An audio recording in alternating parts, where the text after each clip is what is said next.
The Dunwich Horror, written by H.P. Lovecraft, narrated by George Willson. Gorgons and hydras and chimeras, dire stories of the Seleno and the Harpies, may reproduce themselves in the brain of superstition, but they were there before. They are transcripts, types. The archetypes are in us, and eternal. How else should the recital of that which we know in a waking sense to be false come to affect us at all? Is it that we naturally conceive terror from such objects, considered in their capacity of being able to inflict upon us bodily injury? Oh, least of all. These terrors are of older standing. They date beyond body, or without the body, they would have been the same. That the kind of fear here treated is purely spiritual, that it is strong in proportion as it is objectless on earth, that it predominates in the period of our sinless infancy, are difficulties the solution of which might afford some probable insight into our ante-mundane condition, and a peep at least into the shadowland of pre-existence. Charles Lamb, Witches and Other Night Fears. Chapter 1. When a traveler in north-central Massachusetts takes the wrong fork at the junction of the Aylesbury Pike just beyond Dean's Corners, he comes upon a lonely and curious country. The ground gets higher, and the briar-bordered stone walls press closer and closer against the ruts of the dusty, curving road. The trees of the frequent forest belts seem too large, and the wild weeds, brambles, and grasses attain a luxuriance not often found in settled regions. At the same time, the planted fields appear singularly few and barren, while the sparsely scattered houses wear a surprisingly uniform aspect of age, squalor, and dilapidation. Without knowing why, one hesitates to ask directions from the gnarled, solitary figures spied now and then on crumbling doorsteps or on the sloping, rock-strewn meadows.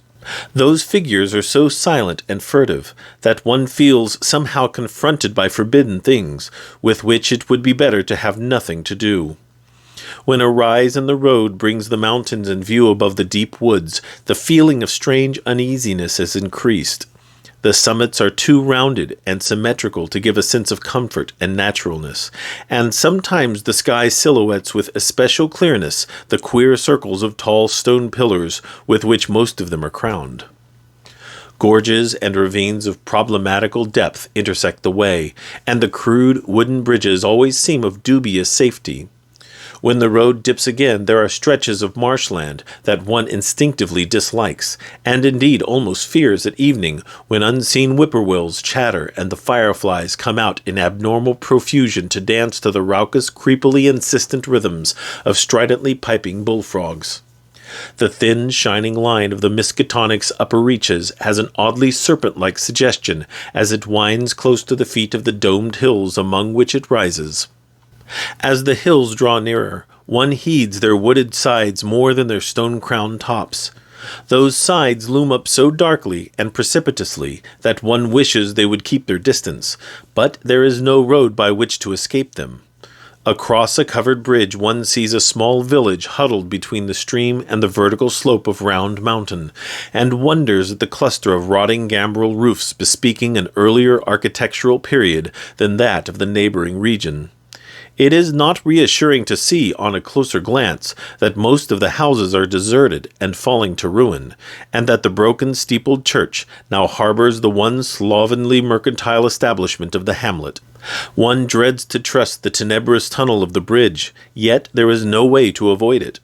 Once across, it is hard to prevent the impression of a faint, malign odor about the village street, as of the massed mold and decay of centuries. It is always a relief to get clear of the place, and to follow the narrow road around the base of the hills and across the level country beyond, till it rejoins the Aylesbury Pike. Afterward, one sometimes learns that one has been through Dunwich. Outsiders visit Dunwich as seldom as possible, and since a certain season of horror all the signboards pointing toward it have been taken down. The scenery, judged by any ordinary aesthetic canon, is more than commonly beautiful, yet there is no influx of artists or summer tourists. 2 centuries ago, when talk of witch blood, Satan worship, and strange forest presences was not laughed at, it was the custom to give reasons for avoiding the locality. In our sensible age, since the Dunwich horror of 1928 was hushed up by those who had the town's and the world's welfare at heart, people shun it without knowing exactly why. Perhaps one reason, though it cannot apply to uninformed strangers, is that the natives are now repellently decadent, having gone far along that path of retrogression so common in many New England backwaters. They have come to form a race by themselves, with the well-defined mental and physical stigmata of degeneracy and inbreeding. The average of their intelligence is woefully low, whilst their annals reek of overt viciousness and of half-hidden murders, incests, and deeds of almost unnameable violence and perversity. The old gentry, representing the 2 or 3 armigerous families which came from Salem in 1692, have kept somewhat above the general level of decay, though many branches are sunk into the sordid populace so deeply that only their names remain as a key to the origin they disgrace. Some of the Whateleys and bishops still send their eldest sons to Harvard and Miskatonic, though those sons seldom return to the moldering gambrel roofs under which they and their ancestors were born. No one, even those who have the facts concerning the recent horror, can say just what is the matter with Dunwich, though old legends speak of unhallowed rites and conclaves of the Indians, amidst which they called forbidden shapes of shadow out of the great rounded hills, and made wild orgiastic prayers that were answered by loud crackings and rumblings from the ground below. In 1747, the Reverend Abijah Hoadley newly came to the Congregational Church at Dunwich Village, preached a memorable sermon on the close presence of Satan and his imps, in which he said, "It must be allowed that these blasphemies of an infernal train of demons are matters of too common knowledge to be denied. The cursed voices of Azazel and Buzrael, of Beelzebub and Belial, being heard now from underground by above a score of credible witnesses now living. I myself did not more than a fortnight ago catch a very plain discourse of evil powers in the hill behind my house, wherein there were a rattling and rolling, groaning, screeching, and hissing, such as no things of this earth could raise up, and which must needs have come from those caves that only black magic can discover, and only the devil unlock." Mr. Hoadley disappeared soon after delivering this sermon, but the text, printed in Springfield, is still extant. Noises in the hills continued to be reported from year to year, and still form a puzzle to geologists and physiographers. Other traditions tell of foul odors near the hill-crowning circle of those stone pillars, and of rushing, airy presences to be heard faintly at certain hours from stated points at the bottom of the great ravines, while still others try to explain the Devil's Hop-Yard, a bleak, blasted hillside where no tree, shrub, or grass blade will grow. Then, too, the natives are mortally afraid of the numerous whippoorwills which grow vocal on warm nights. It is vowed that the birds are psychopomps lying in wait for the souls of the dying, and that they time their eerie cries in unison with the sufferer's struggling breath. If they can catch the fleeing soul when it leaves the body, they instantly flutter away, chittering in demonic laughter. But if they fail, they subside gradually into a disappointed silence. These tales, of course, are obsolete and ridiculous, because they come down from very old times. Dunwich is indeed ridiculously old, older by far than any of the communities within 30 miles of it. South of the village one may still spy the cellar walls and chimney of the ancient Bishop House, which was built before 1700, whilst the ruins of the mill at the Falls, built in 1806, form the most modern piece of architecture to be seen. Industry did not flourish here, and the 19th century factory movement proved short-lived. Oldest of all are the great rings of rough-hewn stone columns on the hilltops, but these are more generally attributed to the Indians than to the settlers. Deposits of skulls and bones, found within these circles and around the sizable table-like rock on Sentinel Hill, sustain the popular belief that such spots were once the burial places of the Pocumtucks, even though many ethnologists, disregarding the absurd improbability of such a theory, persist in believing the remains Caucasian. Chapter 2. It was in the township of Dunwich, in a large and partly inhabited farmhouse set against a hillside 4 miles from the village and a mile and a half from any other dwelling, that Wilbur Whately was born at 5 a.m. on Sunday, the 2nd of February, 1913. This date was recalled because it was Candlemas, which people in Dunwich curiously observe under another name, and because the noises in the hills had sounded, and all the dogs of the countryside had barked persistently throughout the night before. Less worthy of notice was the fact that the mother was one of the decadent Whateleys, a somewhat deformed, unattractive albino woman of 35, living with an aged and half-insane father, about whom the most frightful tales of wizardry had been whispered in his youth. Lavinia Whately had no known husband, but, according to the custom of the region, made no attempt to disavow the child, concerning the other side of whose ancestry the country folk might, and did, speculate as widely as they chose. On the contrary, she seemed strangely proud of the dark, goatish-looking infant who formed such a contrast to her own sickly and pink-eyed albinism, and was heard to mutter many curious prophecies about its unusual powers and tremendous future. Lavinia was one who would be apt to mutter such things, for she was a lone creature, given to wandering amidst thunderstorms in the hills, and trying to read the great odorous books which her father had inherited through 2 centuries of Whateleys, and which were fast falling to pieces with age and wormholes. She had never been to school, but was filled with disjointed scraps of ancient lore that old Whately had taught her.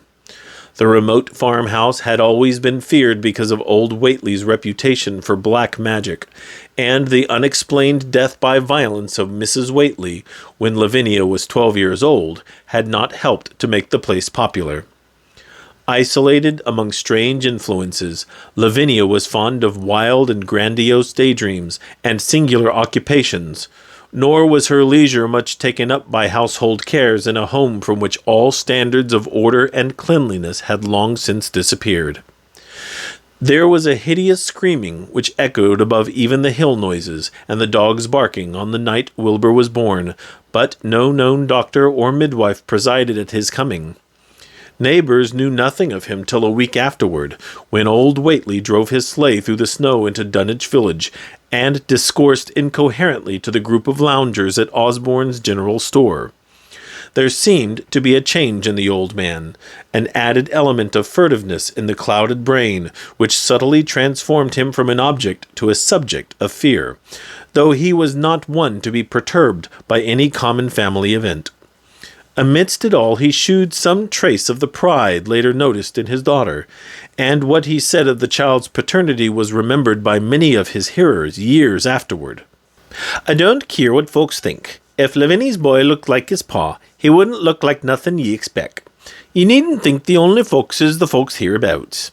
Lavinia's read some, man has seed some things the most ye only tell about. I calculate her man is as good a husband as ye can find the side of Aylesbury, and if ye knowed as much about the hills as I do, ye wouldn't ask no better church wedding nor her'n. Let me tell ye suthin'. Some day you folks will hear a child of Lavinia's a-calling its father's name on the top of Sentinel Hill." The only persons who saw Wilbur during the first month of his life were old Zechariah Whately, of the undecayed Whateleys, and Earl Sawyer's common-law wife, Mamie Bishop. Mamie's visit was frankly one of curiosity, and her subsequent tales did justice to her observations. But Zechariah came to lead a pair of Alderney cows which old Whately had bought of his son Curtis. This marked the beginning of a course of cattle buying on the part of small Wilbur's family, which ended only in 1928, when the Dunwich horror came and went. Yet at no time did the ramshackle Whately barn seem overcrowded with livestock. There came a period when people were curious enough to steal up and count the herd that grazed precariously on the steep hillside above the old farmhouse, and they could never find more than 10 or 12 anemic, bloodless-looking specimens.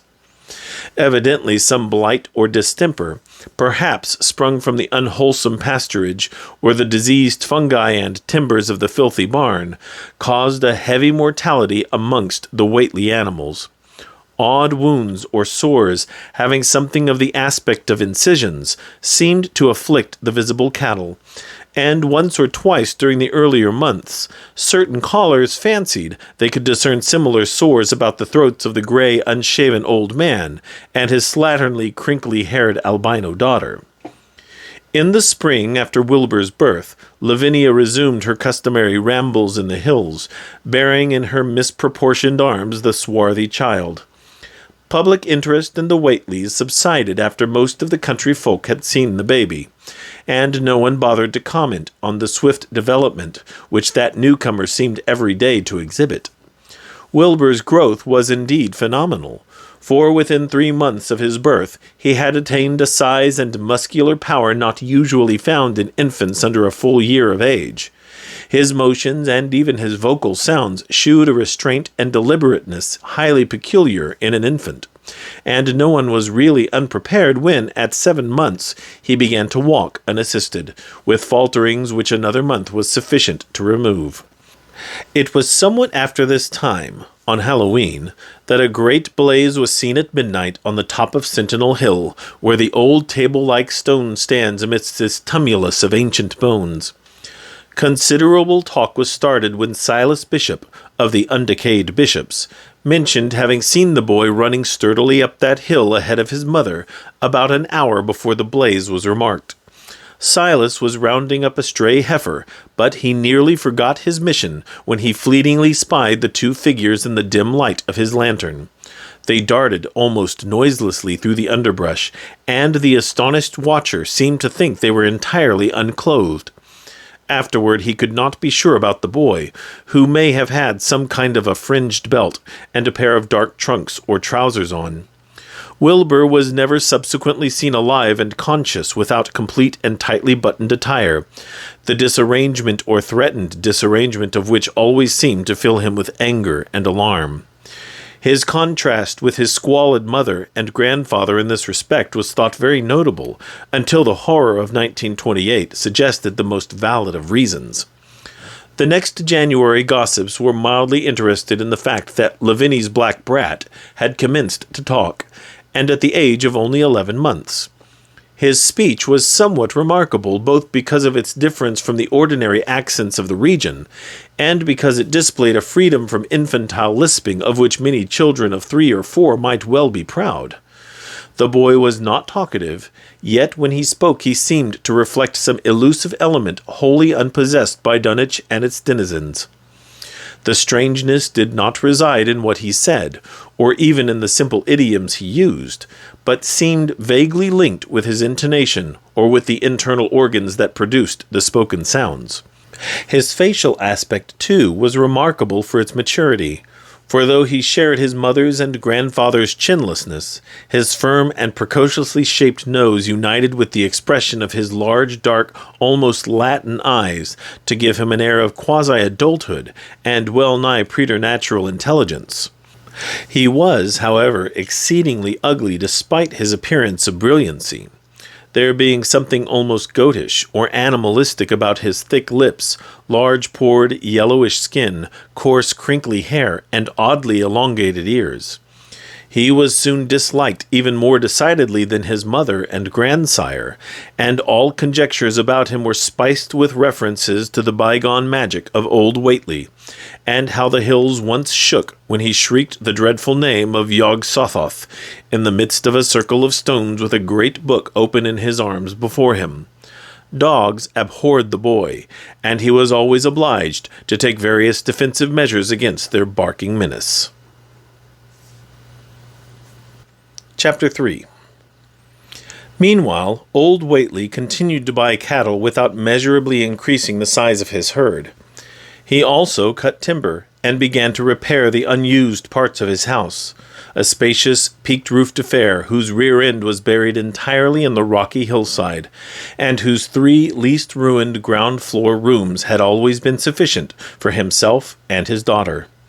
There must have been prodigious reserves of strength in the old man to enable him to accomplish so much hard labor, and though he still babbled dementedly at times, his carpentry seemed to shew the effects of sound calculation. It had already begun as soon as Wilbur was born, when one of the many tool sheds had been put suddenly in order, clapboarded, and fitted with a stout fresh lock. Now, in restoring the abandoned upper story of the house, he was a no less thorough craftsman. His mania shewed itself only in his tight boarding up of all the windows in the reclaimed section, though many declared that it was a crazy thing to bother with the reclamation at all. Less inexplicable was his fitting up of another downstairs room for his new grandson, a room which several callers saw, though no one was ever admitted to the closely boarded upper story. This chamber he lined with tall, firm shelving, along which he began gradually to arrange, in apparently careful order, all the rotting ancient books and parts of books which during his own day had been heaped promiscuously in odd corners of the various rooms. "I made some use of 'em," he would say as he tried to mend a torn black-letter page with paste prepared on the rusty kitchen stove. "But the boy's fitting to make better use of 'em. He'd orter hev 'em as well sot as he kin, for they're going to be all of his larnin'." When Wilbur was a year and 7 months old, in September of 1914, his size and accomplishments were almost alarming. He had grown as large as a child of 4, and was a fluent and incredibly intelligent talker. He ran freely about the fields and hills, and accompanied his mother on all her wanderings. At home he would pore diligently over the queer pictures and charts in his grandfather's books, while old Whately would instruct and catechize him through long, hushed afternoons. By this time the restoration of the house was finished, and those who watched it wondered why one of the upper windows had been made into a solid plank door. It was a window in the rear of the east gable end, close against the hill, and no one could imagine why a cleated wooden runway was built up to it from the ground. About the period of this work's completion, people noticed that the old tool house, tightly locked and windowlessly clapboarded since Wilbur's birth, had been abandoned again. The door swung listlessly open, and when Earl Sawyer once stepped within after a cattle-selling call on old Whately, he was quite discomposed by the singular odor he encountered. Such a stench, he averred, as he had never before smelt in all his life, except near the Indian circles on the hills, and which could not come from anything sane or of this earth. But then, the homes and sheds of Dunwich folk have never been remarkable for olfactory immaculateness. The following months were void of visible events, save that everyone swore to a slow but steady increase in the mysterious hill noises. On May Eve of 1915, there were tremors which even the Aylesbury people felt, whilst the following Halloween produced an underground rumbling queerly synchronized with bursts of flame, them which Whately's doin's, from the summit of Sentinel Hill. Wilbur was growing up uncannily, so that he looked like a boy of 10 as he entered his 4th year. He read avidly by himself now, but talked much less than formerly.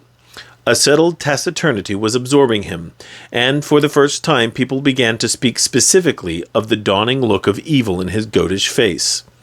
He would sometimes mutter an unfamiliar jargon, and chant in bizarre rhythms which chilled the listener with a sense of unexplainable terror. The aversion displayed toward him by dogs had now become a matter of wide remark, and he was obliged to carry a pistol in order to traverse the countryside in safety. His occasional use of the weapon did not enhance his popularity amongst the owners of canine guardians. The few callers at the house would often find Lavinia alone on the ground floor, while odd cries and footsteps resounded in the boarded-up second story. She would never tell what her father and the boy were doing up there, though once she turned pale and displayed an abnormal degree of fear when a jocose fish peddler tried the locked door leading to the stairway. That peddler told the store loungers at Dunwich village that he thought he heard a horse stamping on that floor above. The loungers reflected, thinking of the door and runway, and of the cattle that so swiftly disappeared. Then they shuddered as they recalled tales of old Whately's youth, and of the strange things that are called out of the earth when a bullock is sacrificed at the proper time to certain heathen gods. It had for some time been noticed that dogs had begun to hate and fear the whole Whately place as violently as they hated and feared young Wilbur personally. In 1917 the war came, and Squire Sawyer Whately, as chairman of the local draft board, had hard work finding a quota of young Dunwich men fit even to be sent to a development camp. The government, alarmed at such signs of wholesale regional decadence, sent several officers and medical experts to investigate, conducting a survey which New England newspaper readers may still recall. It was the publicity attending this investigation which set reporters on the track of the Whateleys, and caused the Boston Globe and Arkham Advertiser to print flamboyant Sunday stories of young Wilbur's precociousness, old Whately's black magic, the shelves of strange books, the sealed second story of the ancient farmhouse, and the weirdness of the whole region and its hill noises. Wilbur was 4.5 then, and looked like a lad of 15. His lips and cheeks were fuzzy with a coarse dark down, and his voice had begun to break. Earl Sawyer went out to the Whately place with both sets of reporters and cameramen, and called their attention to the queer stench which now seemed to trickle down from the sealed upper spaces. It was, he said, exactly like a smell he had found in the tool shed abandoned when the house was finally repaired, and like the faint odors which he sometimes thought he caught near the stone circles on the mountains.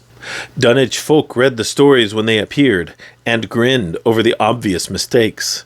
They wondered, too, why the writers made so much of the fact that old Whately always paid for his cattle in gold pieces of extremely ancient date. The Whateleys had received their visitors with ill-concealed distaste, though they did not dare court further publicity by a violent resistance or refusal to talk. Chapter 4. For a decade, the annals of the Whateleys sink indistinguishably into the general life of a morbid community used to their queer ways, and hardened to their May Eve and All Hallows orgies. Twice a year they would light fires on the top of Sentinel Hill, at which times the mountain rumblings would recur with greater and greater violence, while at all seasons there were strange and portentous doings at the lonely farmhouse. In the course of time, callers professed to hear sounds in the sealed upper story, even when all the family were downstairs, and they wondered how swiftly or how lingeringly a cow or bullock was usually sacrificed. There was talk of a complaint to the Society for the Prevention of Cruelty to Animals, but nothing ever came of it, since Dunwich folk are never anxious to call the outside world's attention to themselves. About 1923, when Wilbur was a boy of 10 whose mind, voice, stature, and bearded face gave all the impressions of maturity, a second great siege of carpentry went on at the old house. It was all inside the sealed upper part, and from bits of discarded lumber people concluded that the youth and his grandfather had knocked out all the partitions, and even removed the attic floor, leaving only one vast open void between the ground story and the peaked roof. They had torn down the great central chimney, too, and fitted the rusty range with a flimsy outside tin stovepipe. In the spring after this event, old Whately noticed the growing number of whippoorwills that would come out of Cold Spring Glen to chirp under his window at night. He seemed to regard the circumstance as one of great significance, and told the loungers at Osborne's that he thought his time had almost come. "They whistle just in tune with my breathing now," he said, "and I guess they're getting ready to catch my soul. They know it's a-going out, and don't calculate to miss it. You'll know, boys, arter I'm gone, whether they get me or not. If they do, they'll keep up a-singing and laughing till break o' day. If they don't, they'll kinder quiet down like.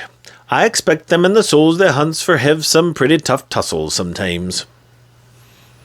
On Lammas night, 1924, Dr. Houghton of Aylesbury was hastily summoned by Wilbur Whately, who had lashed his one remaining horse through the darkness and telephoned from Osborne's in the village. He found old Whately in a very grave state, with a cardiac action and stertorous breathing that told of an end not far off. The shapeless albino daughter and oddly bearded grandson stood by the bedside, whilst from the vacant abyss overhead there came a disquieting suggestion of rhythmical surging or lapping, as of the waves on some level beach. The doctor, though, was chiefly disturbed by the chattering night-birds outside, a seemingly limitless legion of whippoorwills that cried their endless message in repetitions timed diabolically to the wheezing gasps of the dying man. It was uncanny and unnatural. Too much, thought Dr. Houghton, like the whole of the region he had entered so reluctantly in response to the urgent call. Toward 1 o'clock, old Whately gained consciousness and interrupted his wheezing to choke out a few words to his grandson. "More space, Willie. More space soon. You grows, and that grows faster. It'll be ready to sarve ye soon, boy. Open up the gates to Yog Sothoth with the long chant that ye'll find on page 751 of the complete edition, and then put a match to the prison. Fire from earth can't burn it nohow." He was obviously quite mad. After a pause, during which the flock of whippoorwills outside adjusted their cries to the altered tempo, while some indications of the strange hill noises came from afar off, he added another sentence or two. "Feed it regular, Willie, and mind the quantity, but don't let it grow too fast for the place, for if it busts quarters or gets out before ye opens to Yog Sothoth, it's all over and no use. Only them from beyond can make it multiply and work. Only them, the old uns as wants to come back." But speech gave place to gasps again, and Lavinia screamed at the way the whippoorwills followed the change. It was the same for more than an hour when the final throaty rattle came. Dr. Houghton drew shrunken lids down over the glazing gray eyes as the tumult of birds faded imperceptibly to silence. Lavinia sobbed, but Wilbur only chuckled, whilst the hill noises rumbled faintly. "They didn't get him," he muttered in his heavy bass voice. Wilbur was by this time a scholar of really tremendous erudition in his one-sided way, and was quietly known by correspondence to many librarians in distant places where rare and forbidden books of old days are kept. He was more and more hated and dreaded around Dunwich because of certain youthful disappearances which suspicion laid vaguely at his door, but was always able to silence inquiry through fear or through use of that fund of old-time gold which still, as in his grandfather's time, went forth regularly and increasingly for cattle buying. He was now tremendously mature of aspect, and his height, having reached the normal adult limit, seemed inclined to wax beyond that figure. In 1925, when a scholarly correspondent from Miskatonic University called upon him one day and departed pale and puzzled, he was fully 6 3/4 feet tall.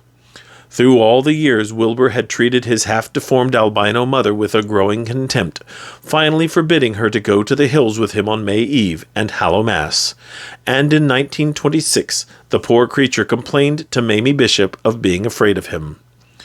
"They's more about him as I knows than I can tell you, Mamie," she said, "and nowadays there's more nor what I know myself. I vow afore God, I don't know what he wants, nor what he's a-trying to do." That Halloween the hill noises sounded louder than ever, and fire burned on Sentinel Hill as usual. But people paid more attention to the rhythmical screaming of vast flocks of unnaturally belated whippoorwills, which seemed to be assembled near the unlighted Whately farmhouse. After midnight, their shrill notes burst into a kind of pandemic cachinnation which filled all the countryside, and not until dawn did they finally quiet down. Then they vanished, hurrying southward where they were fully a month overdue. What this meant, no one could quite be certain till later. None of the country folk seemed to have died, but poor Lavinia Whately, the twisted albino, was never seen again. In the summer of 1927, Wilbur repaired 2 sheds in the farmyard, and began moving his books and effects out to them. Soon afterward, Earl Sawyer told the loungers at Osborne's that more carpentry was going on in the Whately farmhouse. Wilbur was closing all the doors and windows on the ground floor, and seemed to be taking out partitions as he and his grandfather had done upstairs 4 years before. He was living in one of the sheds, and Sawyer thought he seemed unusually worried and tremulous. People generally suspected him of knowing something about his mother's disappearance, and very few ever approached his neighborhood now. His height had increased to more than 7 feet, and shewed no signs of ceasing its development. Chapter 5. The following winter brought an event no less strange than Wilbur's first trip outside the Dunwich region. Correspondence with the Widener Library at Harvard, the Bibliothèque Nationale in Paris, the British Museum, the University of Buenos Aires, and the Library of Miskatonic University of Arkham had failed to get him the loan of a book he desperately wanted, so at length he set out in person, shabby, dirty, bearded, and uncouth of dialect, to consult the copy at Miskatonic, which was the nearest to him geographically. Almost 8 feet tall, and carrying a cheap new valise from Osborne's general store, this dark and goatish gargoyle appeared one day in Arkham in quest of the dreaded volume kept under lock and key at the college library. The hideous Necronomicon of the mad Arab Abdul Ahazred in Olaus Wormius Latin version, as printed in Spain in the 17th century. He had never seen a city before, but had no thought save to find his way to the university grounds, where indeed he passed heedlessly by the great white-fanged watchdog that barked with unnatural fury and enmity, and tugged frantically at its stout chain. Wilbur had with him the priceless but imperfect copy of Dr. Dee's English version, which his grandfather had bequeathed him, and upon receiving access to the Latin copy, he at once began to collate the two texts, with the aim of discovering a certain passage which would have come on the 751st page of his own defective volume. This much he could not civilly refrain from telling the librarian, the same erudite Henry Armitage, A.M. Miskatonic, Ph.D. Princeton, Lit. D. Johns Hopkins, who had once called at the farm, and who now politely plied him with questions. He was looking, he had to admit, for a kind of formula or incantation containing the frightful name Yog-Sothoth, and it puzzled him to find discrepancies, duplications, and ambiguities which made the matter of determination far from easy. As he copied the formula he finally chose, Dr. Armitage looked involuntarily over his shoulder at the open pages, the left-hand one of which in the Latin version contained such monstrous threats to the peace and sanity of the world.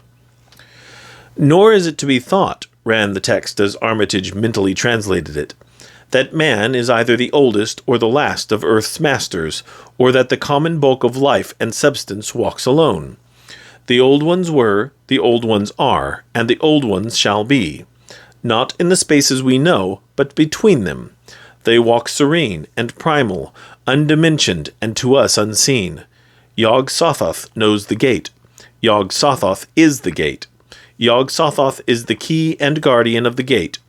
Past, present, future, all are one in Yog-Sothoth. He knows where the old ones broke through of old, and where they shall break through again.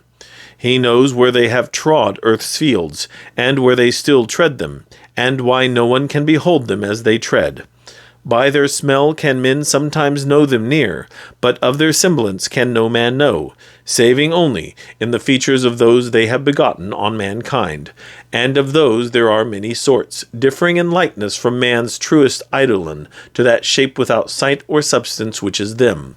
They walk unseen and foul in lonely places where the words have been spoken, and the rites howled through at their seasons. The wind gibbers with their voices, and the earth mutters with their consciousness. They bend the forest and crush the city, yet may not forest or city behold the hand that smites. Kadath in the cold waste hath known them, and what man knows Kadath? The ice desert of the south, and the sunken isles of ocean hold stones whereon their seal is engraven. But who hath seen the deep frozen city, or the sealed tower long garlanded with seaweed and barnacles? Great Cthulhu is their cousin, yet can he spy them only dimly. Ie, Shub-Niggurath, as a foulness shall ye know them. Their hand is at your throats, yet ye see them not, and their habitation is even one with your guarded threshold. Yog-Sothoth is the key to the gate whereby the spheres meet. Man rules now where they ruled once. They shall soon rule where man rules now. After summer is winter, and after winter summer. They wait patient and potent, for here shall they reign again."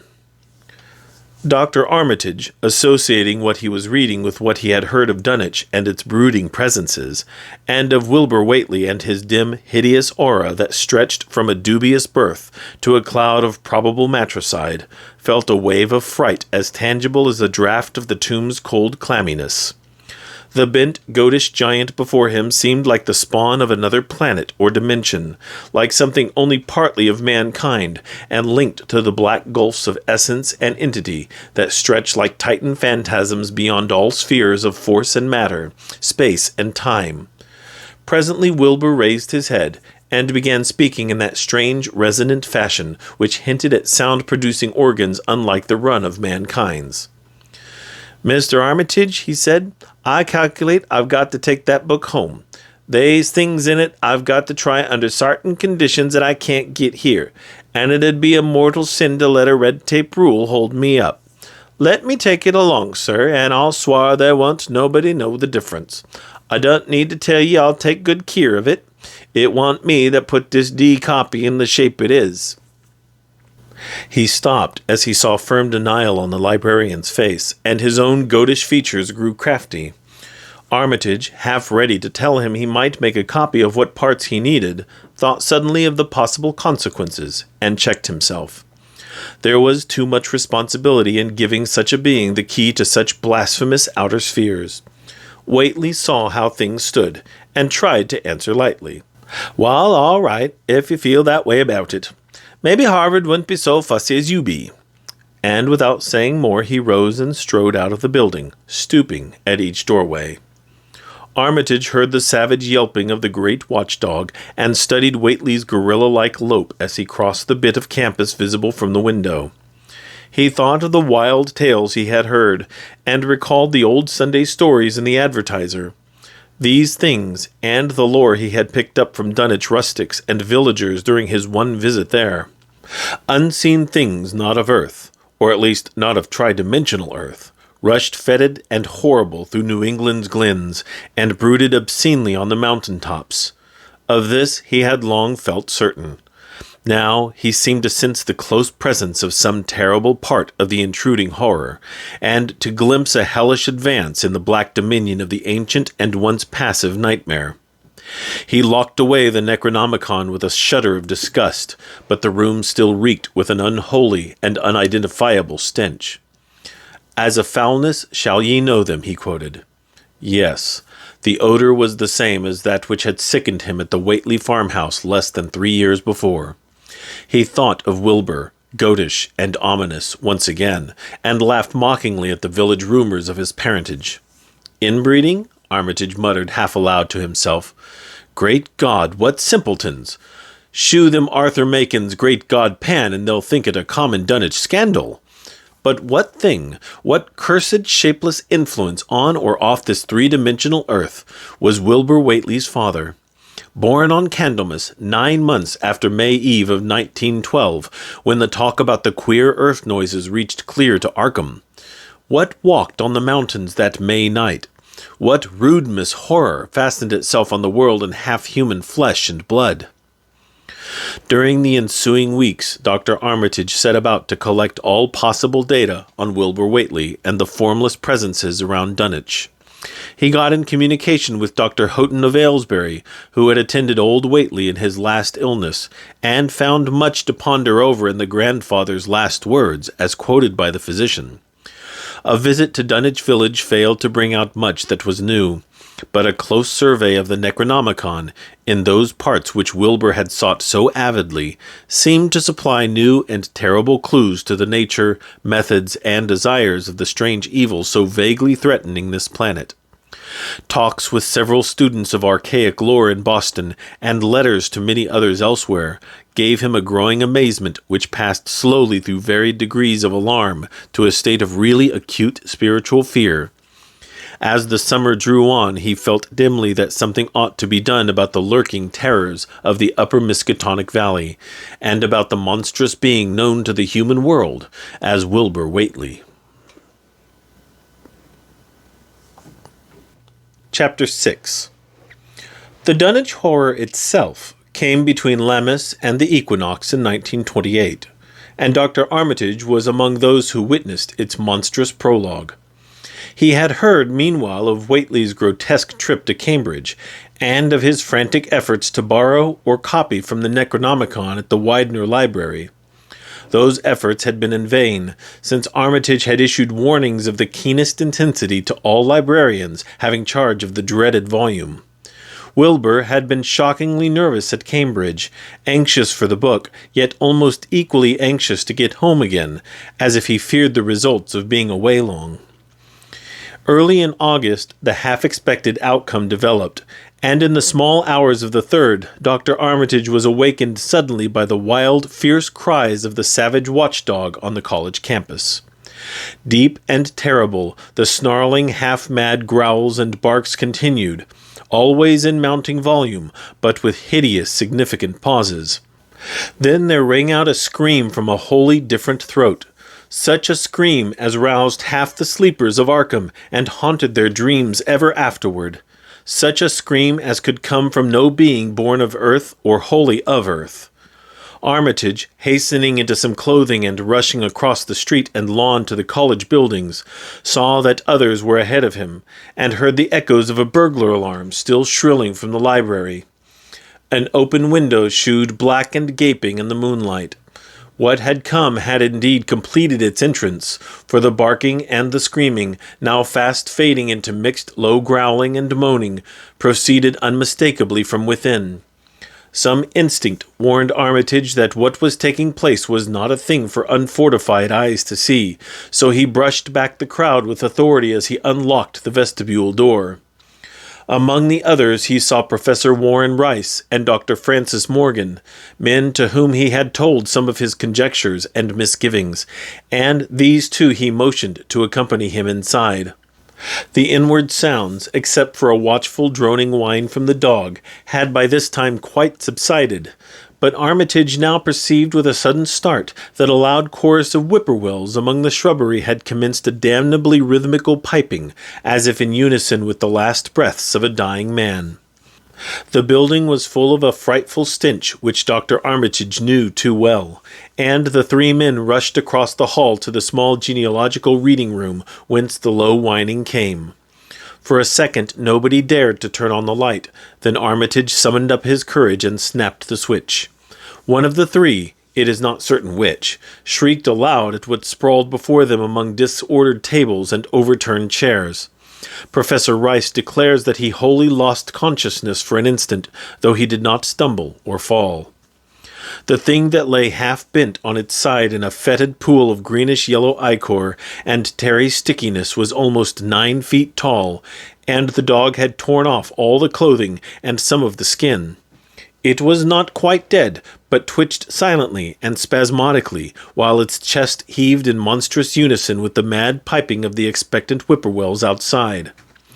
Bits of shoe leather and fragments of apparel were scattered about the room, and just inside the window an empty canvas sack lay where it had evidently been thrown. Near the central desk a revolver had fallen, a dented but undischarged cartridge later explaining why it had not been fired. The thing itself, however, crowded out all other images at the time. It would be trite and not wholly accurate to say that no human pen could describe it, but one may properly say that it could not be vividly visualized by anyone whose ideas of aspect and contour are too closely bound up with the common life forms of this planet and of the 3 known dimensions. It was partly human beyond a doubt, with very man-like hands and head, and the goatish, chinless face had the stamp of the Whateleys upon it.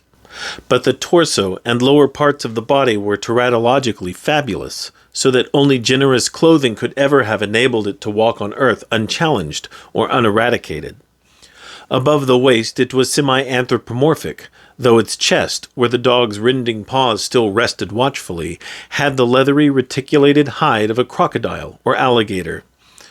The back was piebald with yellow and black, and dimly suggested the squamous covering of certain snakes. Below the waist, though, it was the worst, for here all human resemblance left off and sheer fantasy began. The skin was thickly covered with coarse black fur, and from the abdomen a score of long greenish-gray tentacles with red sucking mouths protruded limply. Their arrangement was odd, and seemed to follow the symmetries of some cosmic geometry unknown to Earth or the solar system. On each of the hips, deep set in a kind of pinkish ciliated orbit, was what seemed to be a rudimentary eye, whilst in lieu of a tail there depended a kind of trunk or feeler, with purple annular markings, and with many evidences of being an undeveloped mouth or throat. The limbs, save for their black fur, roughly resembled the hind legs of prehistoric Earth's giant saurians, and terminated in ridgy-veined pads that were neither hooves nor claws. When the thing breathed, its tail and tentacles rhythmically changed color, as if from some circulatory cause normal to the non-human side of its ancestry. In the tentacles this was observable as a deepening of the greenish tinge, whilst in the tail it was manifest as a yellowish appearance, which alternated with a sickly greyish white in the spaces between the purple rings. Of genuine blood there was none, only the fetid greenish-yellow ichor which trickled along the painted floor beyond the radius of the stickiness, and left a curious discoloration behind it. As the presence of the three men seemed to rouse the dying thing, it began to mumble without turning or raising its head. Dr. Armitage made no written record of its mouthings, but asserts confidently that nothing in English was uttered. At first, the syllables defied all correlation with any speech of earth, but toward the last there came some disjointed fragments evidently taken from the Necronomicon, that monstrous blasphemy in quest of which the thing had perished. These fragments, as Armitage recalls them, ran something like Nagai, Nagaga, Bugshagog, Yaha, Yog Sothoth, Yog Sothoth.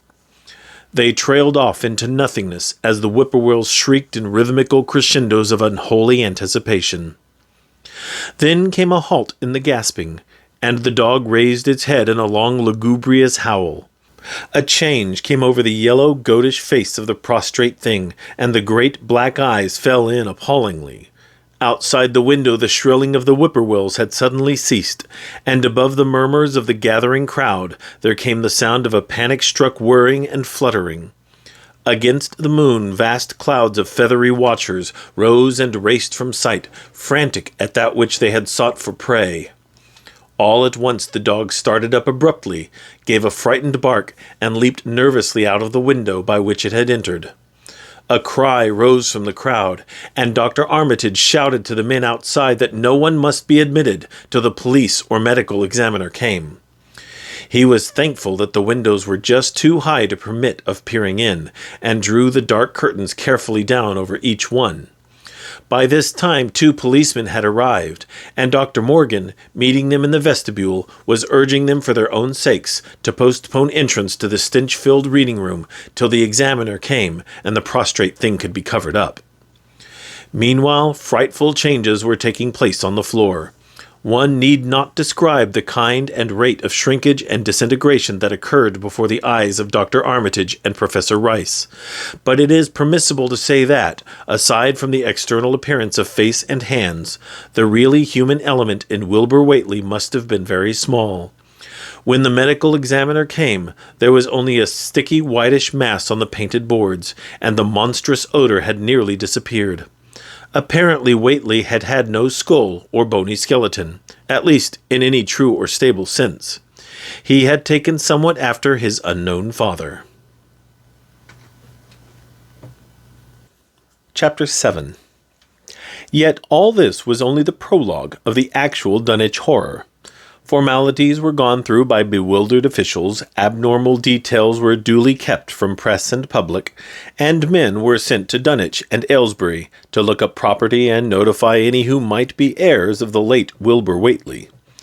They found the countryside in great agitation, both because of the growing rumblings beneath the domed hills, and because of the unwonted stench and the surging, lapping sounds which came increasingly from the great empty shell formed by Whately's boarded-up farmhouse. Earl Sawyer, who tended the house and cattle during Wilbur's absence, had developed a woefully acute case of nerves. The officials devised excuses not to enter the noisome boarded place, and were glad to confine their survey of the deceased's living quarters, the newly mended sheds, to a single visit. They filed a ponderous report at the courthouse in Aylesbury, and litigations concerning heirship are said to be still in progress amongst the innumerable Whateleys, decayed and undecayed, of the upper Miskatonic Valley. An almost interminable manuscript in strange characters written in a huge ledger and adjudged a sort of diary because of the spacing and the variations in ink and penmanship presented a baffling puzzle to those who found it on the old bureau which served as its owner's desk.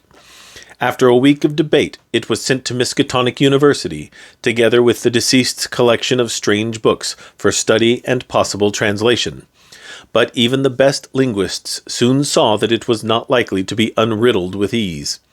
No trace of the ancient gold with which Wilbur and old Whately always paid their debts has yet been discovered. It was in the dark of September 9th that the horror broke loose. The hill noises had been very pronounced during the evening, and dogs barked frantically all night. Early risers on the 10th noticed a peculiar stench in the air. About 7 o'clock, Luther Brown, the hired boy at George Corey's, between Cold Spring Glen and the village, rushed frenziedly back from his morning trip to 10-Acre Meadow with the cows. He was almost convulsed with fright as he stumbled into the kitchen, and in the yard outside the no less frightened herd were pawing and lowing pitifully, having followed the boy back in the panic they shared with him. Between gasps, Luther tried to stammer out his tale to Mrs. Corey. "Up thar in the rut beyond the glen, Miss Corey, they's suthin' been thar. It smells like thunder, and all the bushes and little trees is pushed back from the road like they'd a house been moved along of it. And that ain't the wuss, nother. They's prints in the rud, Miss Corey. Great round prints as big as barrelheads, all sunk down deep like an elephant had been along, only they's a sight more nor 4 feet can make.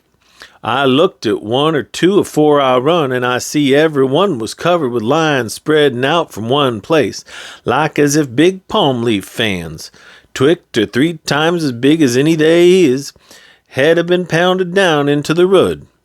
And the smell was awful, like what is around Wizard Whately's old house." Here he faltered, and seemed to shiver afresh with the fright that had sent him flying home. Mrs. Corey, unable to extract more information, began telephoning the neighbors, thus starting on its rounds the overture of panic that heralded the major terrors. When she got Sally Sawyer, housekeeper at Seth Bishop's, the nearest place to Whately's, it became her turn to listen instead of transmit, for Sally's boy Chauncey, who slept poorly, had been up on the hill toward Whately's, and had dashed back in terror after one look at the place, and at the pasturage where Mr. Bishop's cows had been left out all night. "Yes, Miss Corey," came Sally's tremulous voice over the party wire. "Chauncey, he just come back a-postin', and couldn't half talk for being scared. He says old Whately's house is all blowed up, with the timbers scattered round like they'd been dynamite inside. Only the bottom floor ain't through, but is all covered with a kind of tar-like stuff that smells awful and drips down off'n the edges onto the groundin' whar the side timbers is blown away. And they's awful kinder marks in the yard, too. Great round marks, bigger round than a hogshead, and all sticky with stuff like is on the blowed-up house. Chauncey, he says they leads off into the medders, whar a great swath wider'n the barn is matted down, and all the stun walls tumbled every which way wherever it goes. And he says he, Miss Corey, as how he sought to look for Seth's cows, frightened as he was, and found 'em in the upper pasture nigh the Devil's Hop Yard in an awful shape. Half on 'em's clean gone, and nigh half of them that's left is sucked most dry of blood, with sores on 'em like they's been on Whately's cattle ever sec Lavinia's black brat was born. Seth, he's gone out now to look at 'em, though I'll vow he won't keer to get very nigh Wizard Whately's. Chauncey didn't look keerful to see whar the big matted down swathlet arter it left the pasturage, but he says he thinks it p'inted toward the glen rud to the village.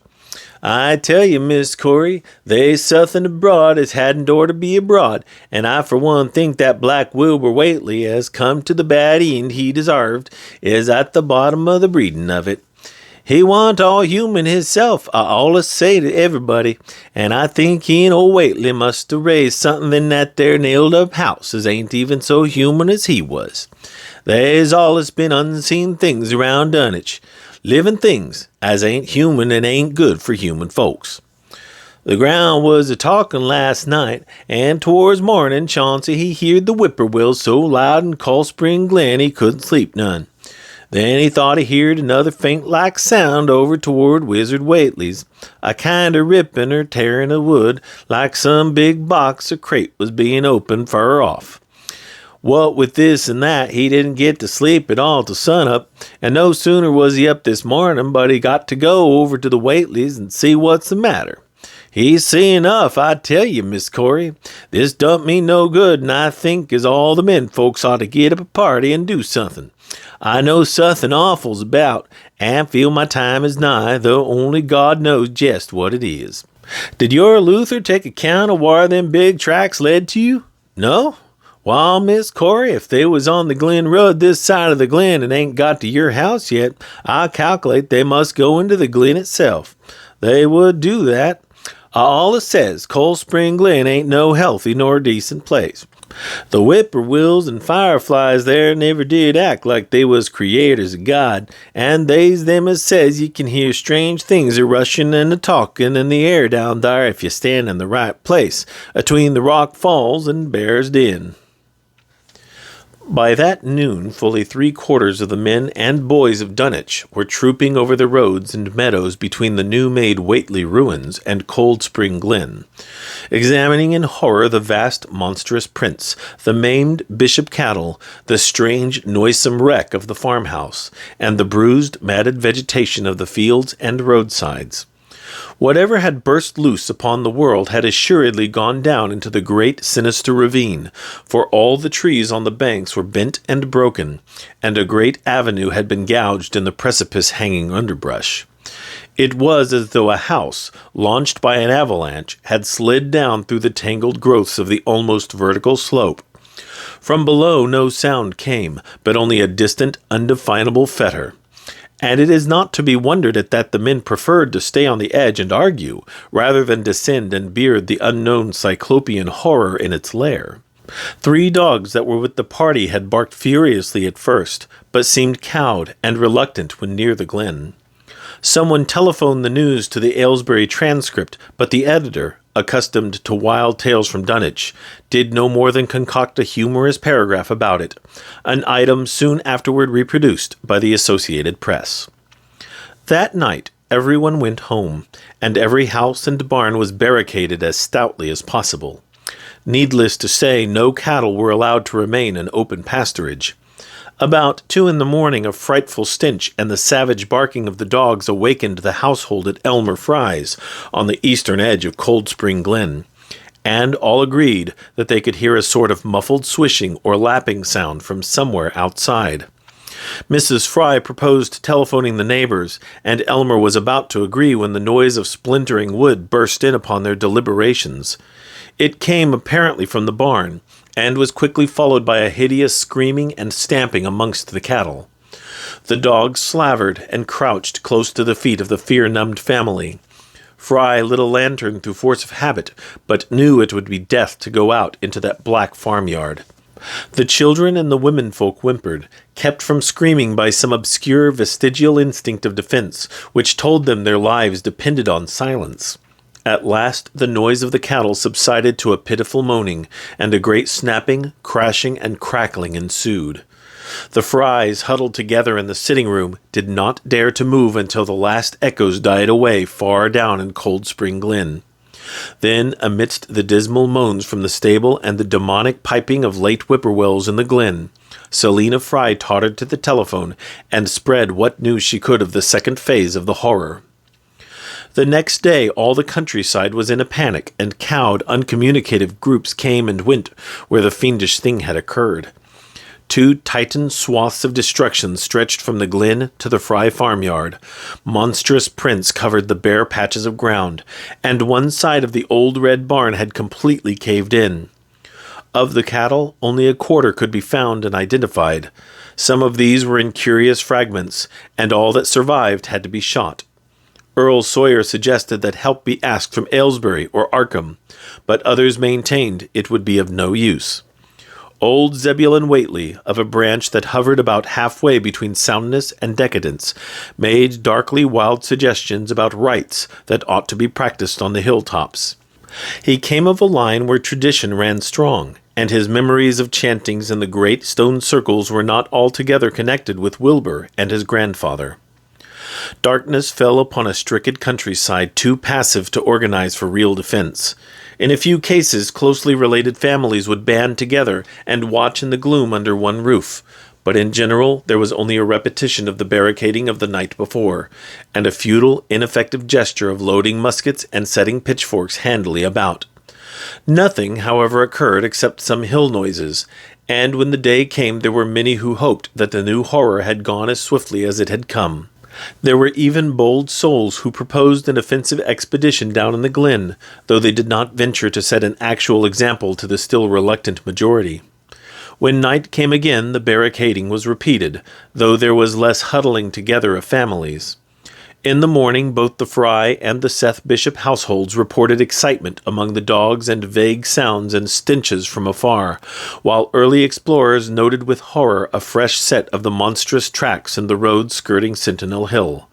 As before, the sides of the road shewed a bruising indicative of the blasphemously stupendous bulk of the horror, whilst the conformation of the tracks seemed to argue a passage in two directions, as if the moving mountain had come from Cold Spring Glen and returned to it along the same path. At the base of the hill, a 30-foot swath of crushed shrubbery saplings led steeply upward, and the seekers gasped when they saw that even the most perpendicular places did not deflect the inexorable trail. Whatever the horror was, it could scale a sheer stony cliff of almost complete verticality, and as the investigators climbed around to the hill's summit by safer routes, they saw that the trail ended, or rather reversed, there. It was here that the Whateleys used to build their hellish fires and chant their hellish rituals by the table-like stone on May Eve and Hallowmass. Now that very stone formed the center of a vast space thrashed around by the mountainous horror, whilst upon its slightly concave surface was a thick and fetid deposit of the same tarry stickiness observed on the floor of the ruined Whateley farmhouse when the horror escaped. Men looked at one another and muttered. Then they looked down the hill. Apparently the horror had descended by a route much the same as that of its ascent. To speculate was futile. Reason, logic, and normal ideas of motivation stood confounded. Only old Zebulon, who was not with the group, could have done justice to the situation, or suggested a plausible explanation. Thursday night began much like the others, but it ended less happily. The whippoorwills in the glen had screamed with such unusual persistence that many could not sleep, and about 3 a.m. all the party telephones rang tremulously. Those who took down their receivers heard a fright-mad voice shriek out, "Help! Oh my God!" and some thought a crashing sound followed the breaking off of the exclamation. There was nothing more. No one dared do anything, and no one knew till morning whence the call came. Then those who had heard it called everyone on the line, and found that only the Frys did not reply. The truth appeared an hour later, when a hastily assembled group of armed men trudged out to the Fry place at the head of the glen. It was horrible, yet hardly a surprise. There were more swaths and monstrous prints, but there was no longer any house. It had caved in like an eggshell, and amongst the ruins nothing living or dead could be discovered. Only a stench and a tarry stickiness. The Elmer Frys had been erased from Dunwich. Chapter 8. In the meantime, a quieter yet even more spiritually poignant phase of the horror had been blackly unwinding itself behind the closed door of a shelf-lined room in Arkham. The curious manuscript record or diary of Wilbur Whateley delivered to Miskatonic University for translation had caused much worry and bafflement among the experts in languages, both ancient and modern. Its very alphabet, notwithstanding a general resemblance to the heavily shaded Arabic used in Mesopotamia, being absolutely unknown to any available authority. The final conclusion of the linguists was that the text represented an artificial alphabet, giving the effect of a cipher, though none of the usual methods of cryptographic solution seemed to furnish any clue, even when applied on the basis of every tongue the writer might conceivably have used. The ancient books taken from Whately's quarters, while absorbingly interesting and in several cases promising to open up new and terrible lines of research among philosophers and men of science, were of no assistance whatever in this matter. One of them, a heavy tome with an iron clasp, was in another unknown alphabet, this one of a very different cast, and resembling Sanskrit more than anything else. The old ledger was at length given wholly into the charge of Dr. Armitage, both because of his peculiar interest in the Whately matter, and because of his wide linguistic learning and skill in the mystical formulae of antiquity and the Middle Ages. Armitage had an idea that the alphabet might be something esoterically used by certain forbidden cults, which have come down from old times, and which have inherited many forms and traditions from the wizards of the Saracenic world. That question, however, he did not deem vital, since it would be unnecessary to know the origin of the symbols if, as he suspected, they were used as a cipher in a modern language.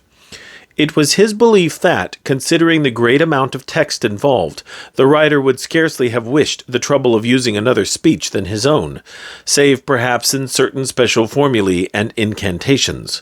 Accordingly, he attacked the manuscript with the preliminary assumption that the bulk of it was in English. Dr. Armitage knew from the repeated failures of his colleagues that the riddle was a deep and complex one, and that no simple mode of solution could merit even a trial. All through late August he fortified himself with the massed lore of cryptography, drawing upon the fullest resources of his own library, and waiting night after night amidst the arcana of Trithemius Polygraphia, Giambattista Porta's De Furtivis Literarum Notis, Duvigier Traite des Chiffres, Falconer's Cryptomnesis Parafacta, Davies and Thickness's 18th century treatises, and such fairly modern authorities as Blair, von Martin, and Kluber's Cryptographique. He interspersed his study of the books with attacks on the manuscript itself, and in time became convinced that he had to deal with one of those subtlest and most ingenious of cryptograms, in which many separate lists of corresponding letters are arranged like the multiplication table, and the message built up with arbitrary keywords known only to the initiated. The older authorities seemed rather more helpful than the newer ones, and Armitage concluded that the code of the manuscript was one of great antiquity, no doubt handed down through a long line of mystical experimenters.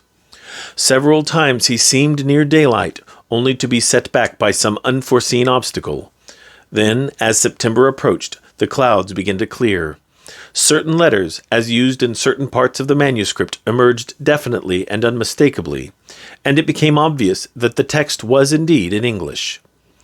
On the evening of September 2nd, the last major barrier gave way, and Dr. Armitage read for the first time a continuous passage of Wilbur Whately's Annals.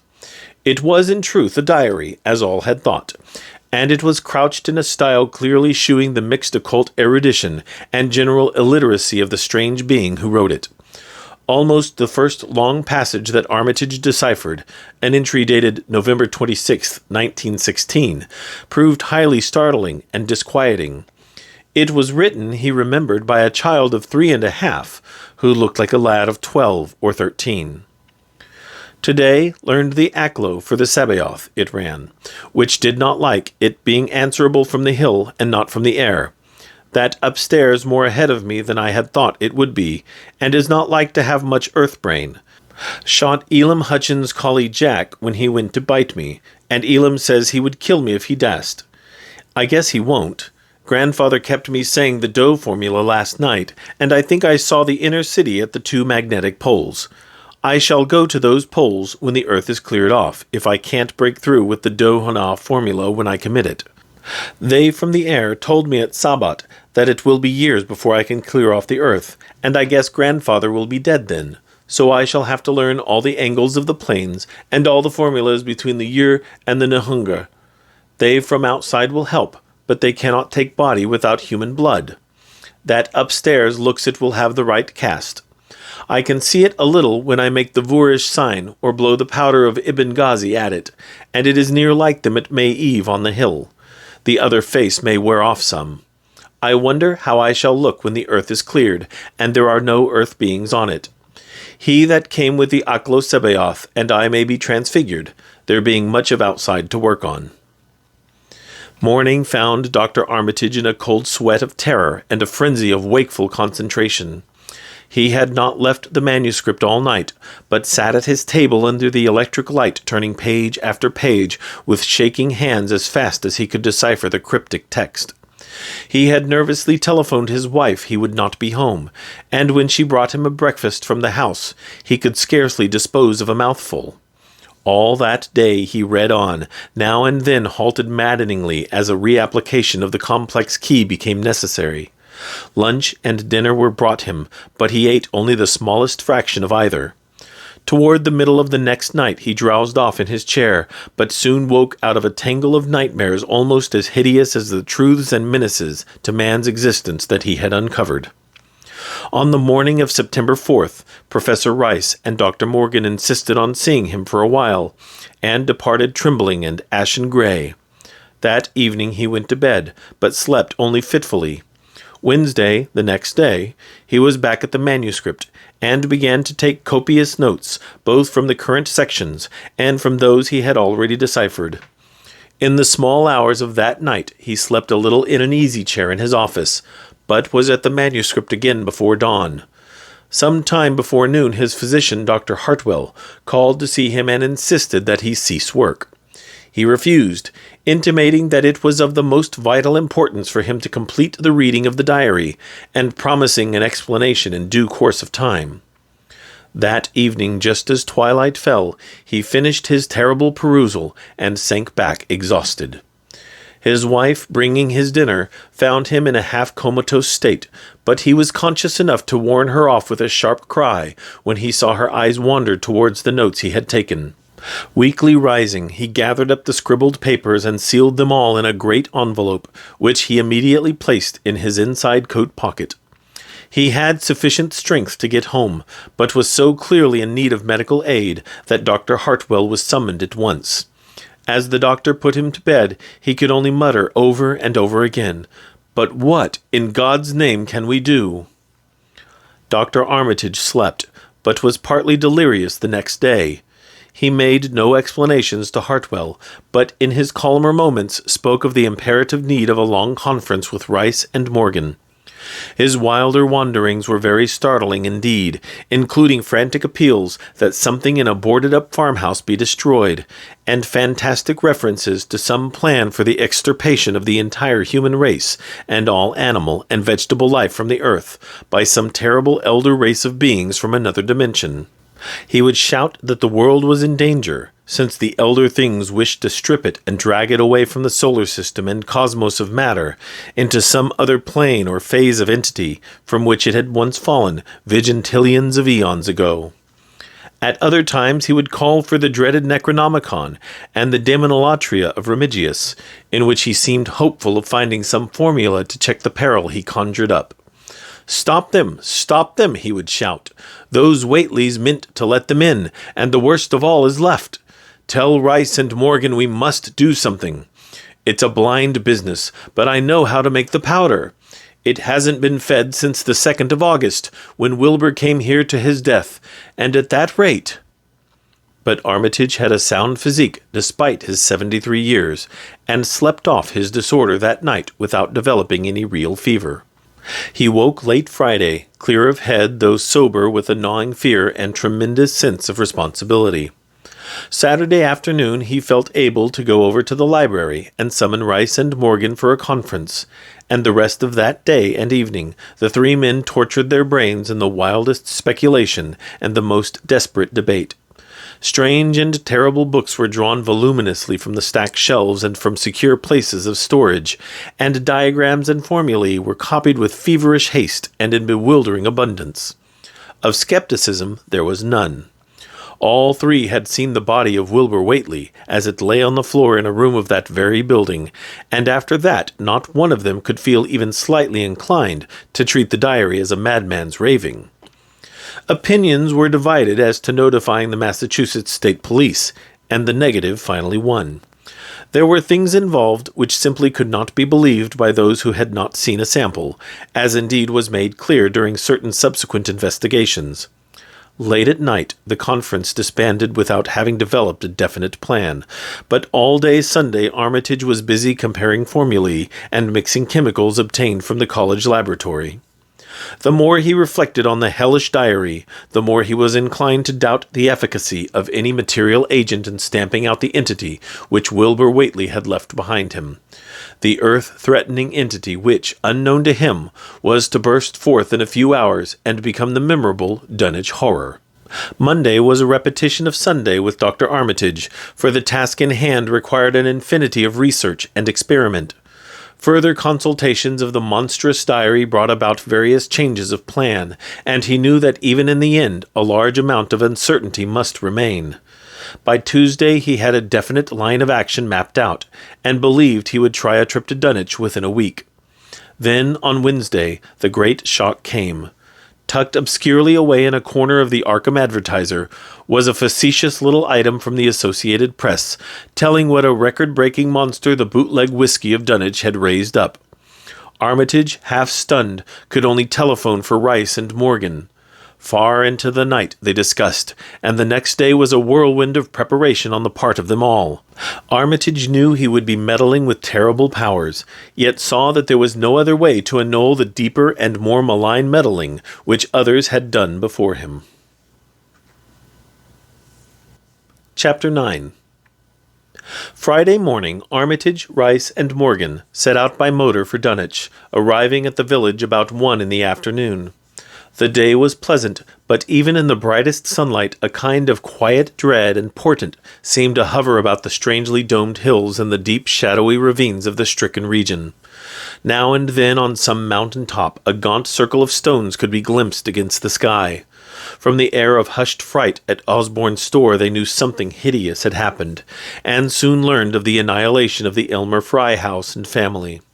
Throughout that afternoon they rode around Dunwich, questioning the natives concerning all that had occurred, and seeing for themselves with rising pangs of horror the drear Fry ruins with their lingering traces of the tarry stickiness, the blasphemous tracks in the Fry yard, the wounded Seth Bishop cattle, and the enormous swaths of disturbed vegetation in various places. The trail up and down Sentinel Hill seemed to Armitage of almost cataclysmic significance, and he looked long at the sinister altar-like stone on the summit. At length the visitors, apprised of a party of state police which had come from Aylesbury that morning, in response to the first telephone reports of the Fry tragedy, decided to seek out the officers and compare notes as far as practicable. This, however, they found more easily planned than performed, since no sign of the party could be found in any direction. There had been 5 of them in a car, but now the car stood empty near the ruins in the Fry yard. The natives, all of whom had talked with the policeman, seemed at first as perplexed as Armitage and his companions. Then old Sam Hutchins thought of something and turned pale, nudging Fred Farr and pointing to the dank, deep hollow that yawned close by. "God," he gasped, "I telled 'em not to go down into the glen, and I never thought nobody'd do it with them tracks and that smell and the whippoorwills a-screechin' down thar in the dead of noonday." A cold shudder ran through natives and visitors alike, and every ear seemed strained in a kind of instinctive, unconscious listening. Armitage, now that he had actually come upon the horror and its monstrous work, trembled with the responsibility he felt to be his. Night would soon fall, and it was then that the mountainous blasphemy lumbered upon its eldritch course. Negotium perambulans in tenebris. The old librarian rehearsed the formulae he had memorized, and clutched the paper containing the alternative one he had not memorized. He saw that his electric flashlight was in working order. Rice, beside him, took from a valise a metal sprayer of the sort used in combating insects, whilst Morgan uncased the big game rifle on which he relied, despite his colleagues' warnings that no material weapon would be of help. Armitage, having read the hideous diary, knew painfully well what kind of a manifestation to expect, but he did not add to the fright of the Dunwich people by giving any hints or clues. He hoped that it might be conquered without any revelation to the world of the monstrous thing it had escaped. As the shadows gathered, the natives commenced to disperse homeward, anxious to bar themselves indoors despite the present evidence that all human locks and bolts were useless before a force that could bend trees and crush houses when it chose. They shook their heads at the visitors' plan to stand guard at the Fry ruins near the glen, and as they left, had little expectancy of ever seeing the watchers again. There were rumblings under the hills that night, and the whippoorwills piped threateningly. Once in a while a wind, sweeping up out of Cold Spring Glen, would bring a touch of ineffable fetor to the heavy night air. Such a fetor as all three of the watchers had smelled once before, when they stood above a dying thing that had passed for 15 years and a half as a human being. But the looked-for terror did not appear. Whatever was down there in the glen was biding its time, and Armitage told his colleagues it would be suicidal to try to attack it in the dark. Morning came wanly, and the night sounds ceased. It was a gray, bleak day, with now and then a drizzle of rain, and heavier clouds seemed to be piling themselves up beyond the hills to the northwest. The men from Arkham were undecided what to do. Seeking shelter from the increasing rainfall beneath one of the few undestroyed Fry outbuildings, they debated the wisdom of waiting, or of taking the aggressive and going down into the glen in quest of their nameless, monstrous quarry. The downpour waxed in heaviness, and distant peals of thunder sounded from far horizons. Sheet lightning shimmered, and then a forked bolt flashed near at hand, as if descending into the accursed glen itself. The sky grew very dark, and the watchers hoped that the storm would prove a short, sharp one followed by clear weather. It was still gruesomely dark when, not much over an hour later, a confused babble of voices sounded down the road. Another moment brought to view a frightened group of more than a dozen men, running, shouting, and even whimpering hysterically. Someone in the lead began sobbing out words, and the Arkham men started violently when those words developed a coherent form. "Oh, my God, the voice choked out. "It's a-goin' again, and this time by day. It's out and a-movin' this very minute, and only the Lord knows when it'll be on us all." The speaker panted into silence, but another took up his message. "Nigh on an hour ago, Zeb Whately here heerd the phone a-ringin', and it was Miss Corey, George's wife, that lives down by the junction. She says the hired boy Luther was out driving in the cows from the storm arter the big bolt, when he see all the trees a-bendin' at the mouth of the glen, opposite side ter this, and smelt the same awful smell like he smelt when he found the big tracks last Monday morning. And she says he says they was a swishin' lappin' sound, more nor what the bendin' trees and bushes could make, and all on a sudden the trees along the road begin to git pushed one side, and they was an awful stompin' and splashin' in the mud. But, mind ye, Luther he didn't see nothin' at all, only just the bendin' trees and underbrush. Then, fur ahead, where Bishop's Brook goes under the rud, he heerd a awful creakin' and strainin' on the bridge, and says he could tell the sound of wood a-startin' to crack and split. And all the whiles he never see a thing, only them trees and bushes a-bendin'. And when the swishin' sound got very fur off on the rud toward the Wizard Whately's and Sentinel Hill, Luther he had the guts ter step out whar he'd heerd it first and look at the ground. It was all mud and water, and the sky was dark, and the rain was wiping out the tracks about as fast as could be. But beginning at the glen mouth, whar the trees had moved, they was still some of them awful prints big as barrels like he seen Monday." At this point, the first excited speaker interrupted. "But that ain't the trouble now.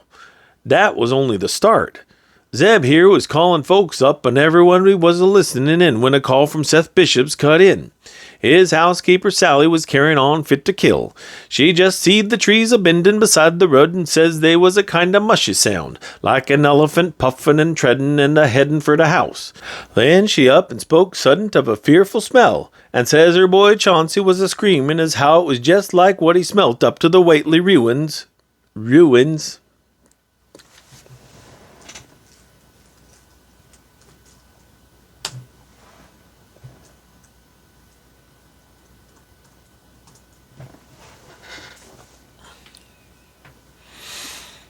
Oh, got it. "Then she up and spoke suddent of a fearful smell, and says her boy Chauncey was a-screamin' as how it was just like what he smelt up to the Whately ruins Monday morning, and the dogs was all barking and whining awful.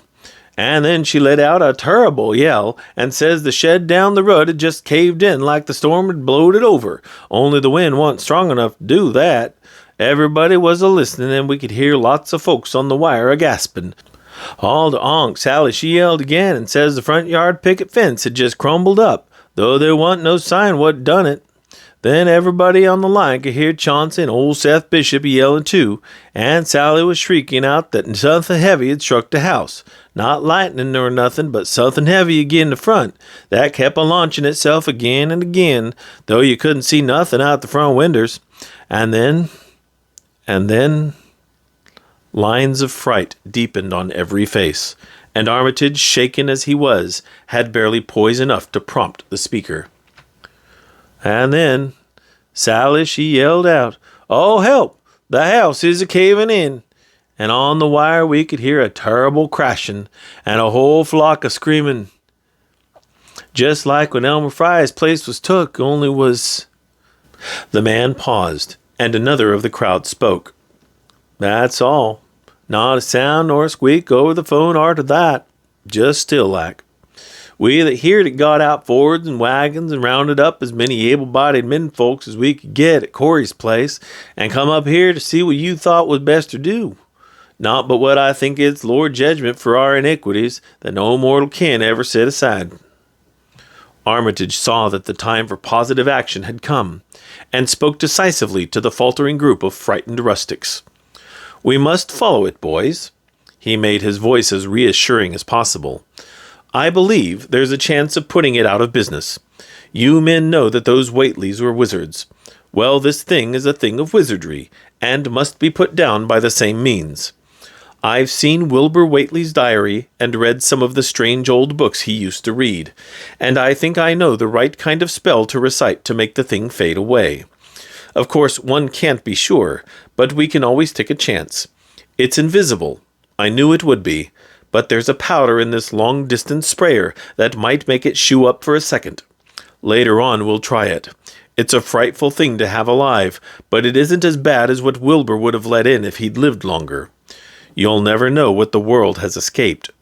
Now we've only this one thing to fight, and it can't multiply. It can, though, do a lot of harm, so we mustn't hesitate to rid the community of it. We must follow it. And the way to begin is to go to the place that has just been wrecked. Let somebody lead the way. I don't know your roads very well, but I've an idea there might be a shorter cut across lots. How about it?"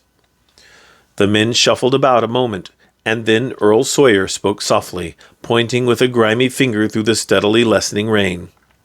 "I guess you can get to Seth Bishop's quickest by cutting across the lower meadow here, wading the brook at the low place and climbing through Carrier's mowing and the timber lot beyond. That comes out on the upper road mighty nigh Seth's, a leetle t'other side." Armitage, with Rice and Morgan, started to walk in the direction indicated, and most of the natives followed slowly. The sky was growing lighter, and there were signs that the storm had worn itself away.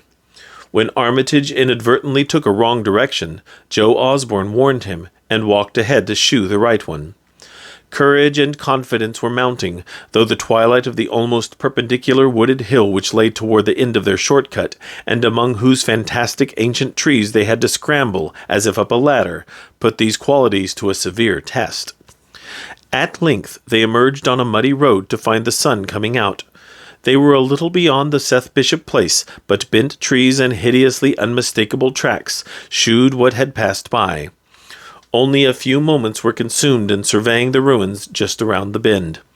It was the Fry incident all over again, and nothing dead or living was found in either of the collapsed shells which had been the Bishop house and barn. No one cared to remain there amidst the stench and tarry stickiness, but all turned instinctively to the line of horrible prints leading on toward the wrecked Whately farmhouse and the altar-crowned slopes of Sentinel Hill.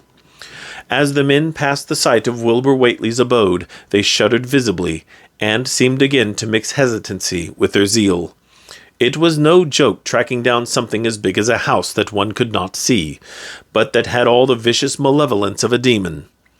Opposite the base of Sentinel Hill the tracks left the road, and there was a fresh bending and matting visible along the broad swath marking the monster's former route to and from the summit. Armitage produced a pocket telescope of considerable power and scanned the steep green side of the hill. Then he handed the instrument to Morgan, whose sight was keener. After a moment of gazing, Morgan cried out sharply, passing the glass to Earl Sawyer, and indicating a certain spot on the slope with his finger. Sawyer, as clumsy as most non-users of optical devices are, fumbled a while, but eventually focused the lenses with Armitage's aid. When he did so, his cry was less restrained than Morgan's had been. "God Almighty! The grass and bushes is a-movin'. It's a-goin' up, slow-like. Creeping up to the top this minute. Heaven only knows what fur." Then the germ of panic seemed to spread among the seekers. It was one thing to chase the nameless entity, but quite another to find it. Spells might be all right, but suppose they weren't? Voices began questioning Armitage about what he knew of the thing, and no reply seemed quite to satisfy. Everyone seemed to feel himself in close proximity to phases of nature and of being utterly forbidden, and wholly outside the sane experience of mankind. Chapter 10. In the end, the three men from Arkham, old white-bearded Dr. Armitage, stocky iron-gray Professor Rice, and lean youngish Dr. Morgan, ascended the mountain alone. After much patient instruction regarding its focusing and use, they left the telescope with the frightened group that remained in the road, and as they climbed, they were watched closely by those among whom the glass was passed around. It was hard going, and Armitage had to be helped more than once. High above the toiling group, the great swath trembled as its hellish maker repassed with snail-like deliberateness. Then it was obvious that the pursuers were gaining. Curtis Whately, of the undecayed branch, was holding the telescope when the Arkham party detoured radically from the swath. He told the crowd that the men were evidently trying to get to a subordinate peak which overlooked the swath at a point considerably ahead of where the shrubbery was now bending. This indeed proved to be true, and the party were seen to gain the minor elevation only a short time after the invisible blasphemy had passed it. Then Wesley Corey, who had taken the glass, cried out that Armitage was adjusting the sprayer which Rice held, and that something must be about to happen. The crowd stirred uneasily, recalling that this sprayer was expected to give the unseen horror a moment of visibility. 2 or 3 men shut their eyes, but Curtis Whately snatched back the telescope and strained his vision to the utmost. He saw that Rice, from the party's point of vantage above and behind the entity, had an excellent chance of spreading the potent powder with marvelous effect. Those without the telescope saw only an instant's flash of gray cloud, a cloud about the size of a moderately large building near the top of the mountain. Curtis, who had held the instrument, dropped it with a piercing shriek into the ankle-deep mud of the road. He reeled and would have crumpled to the ground had not 2 or 3 others seized and steadied him. All he could do was moan half inaudibly, "Oh, great God! That... There was a pandemonium of questioning, and only Henry Wheeler thought to rescue the fallen telescope and wipe it clean of mud. Curtis was past all coherence, and even isolated replies were almost too much for him. "Bigger'n a barn. All made of squirmin' ropes. Whole thing sort of shaped like a hen's egg, bigger'n anything, with dozens of legs like hogsheads that half shut up when they step. Nothing solid about it. All like jelly, and made of separate wriggling ropes pushed close together. Great bulging eyes all over it. 10 or 20 mouths or trunks are sticking out all along the sides, big as stovepipes, and all a-tossing and opening and shutting. All gray with kinder blue or purple rings. And God in heaven, that half face on top." This final memory, whatever it was, proved too much for poor Curtis, and he collapsed completely before he could say more. Fred Farr and Will Hutchins carried him to the roadside and laid him on the damp grass. Henry Wheeler, trembling, turned the rescued telescope on the mountain to see what he might. Through the lenses were discernible 3 tiny figures, apparently running toward the summit as fast as the steep incline allowed. Only these, nothing more. Then everyone noticed a strangely unseasonable noise in the deep valley behind, and even in the underbrush of Sentinel Hill itself. It was the piping of unnumbered whippoorwills, and in their shrill chorus there seemed to lurk a note of tense and evil expectancy. Earl Sawyer now took the telescope, and reported the three figures as standing on the topmost ridge, virtually level with the altar stone, but at a considerable distance from it. One figure, he said, seemed to be raising its hands above its head at rhythmic intervals, and as Sawyer mentioned the circumstance, the crowd seemed to hear a faint, half-musical sound from the distance, as if a loud chant were accompanying the gestures. The weird silhouette on that remote peak must have been a spectacle of infinite grotesqueness and impressiveness, but no observer was in a mood for aesthetic appreciation. "I guess he's saying the spell," whispered Wheeler as he snatched back the telescope. The whippoorwills were piping wildly, and in a singularly curious irregular rhythm quite unlike that of the visible ritual. Suddenly the sunshine seemed to lessen without the intervention of any discernible cloud. It was a very peculiar phenomenon, and was plainly marked by all. A rumbling sound seemed brewing beneath the hills, mixed strangely with a concordant rumbling which clearly came from the sky. Lightning flashed aloft, and the wondering crowd looked in vain for the portents of storm. The chanting of the men from Arkham now became unmistakable, and Wheeler saw through the glass that they were all raising their arms in the rhythmic incantation. From some farmhouse far away came the frantic barking of dogs. The change in the quality of the daylight increased, and the crowd gazed about the horizon in wonder. A purplish darkness, born of nothing more than a spectral deepening of the sky's blue, pressed down upon the rumbling hills. Then the lightning flashed again, somewhat brighter than before, and the crowd fancied that it had shewed a certain mistiness around the altar stone on the distant height. No one, however, had been using the telescope at that instant. The whippoorwills continued their irregular pulsation, and the men of Dunwich braced themselves tensely against some imponderable menace with which the atmosphere seemed surcharged. Without warning came those deep, cracked, raucous vocal sounds, which will never leave the memory of the stricken group who heard them. Not from any human throat were they born, for the organs of man can yield no such acoustic perversions. Rather would one have said they came from the pit itself, had not their source been so unmistakably the altar stone on the peak. It is almost erroneous to call them sounds at all, since so much of their ghastly infra-bass timbre spoke to dim seats of consciousness and terror far subtler than the ear. Yet one must do so, since their form was indisputably though vaguely that of half-articulate words. They were loud as the rumblings and the thunder above which they echoed, yet did they come from no visible being. And because imagination might suggest a conjectural source in the world of non-visible beings, the huddled crowd at the mountain's base huddled still closer, and winced as if in expectation of a blow. Ignai, Thiflthunk Naga, Yog Sothoth, rang the hideous croaking out of space. Yibthunk Hechye Nigurgdal. The speaking impulse seemed to falter here, as if some frightful psychic struggle were going on. Henry Wheeler strained his eye at the telescope, but saw only the three grotesquely silhouetted human figures on the peak, all moving their arms furiously in strange gestures as their incantation drew near its culmination. From what black wells of acherontic fear or feeling, from what unplumbed gulfs of extra-cosmic consciousness or obscure long-latent heredity, were those half-articulate thunder-croakings drawn? Presently they began to gather renewed force and coherence, as they grew in stark, utter, ultimate frenzy. Ay-ya-ya-ya-ya-ha! Ay-ya-ya-ya-ya! Naga! Naga! Hey-ya!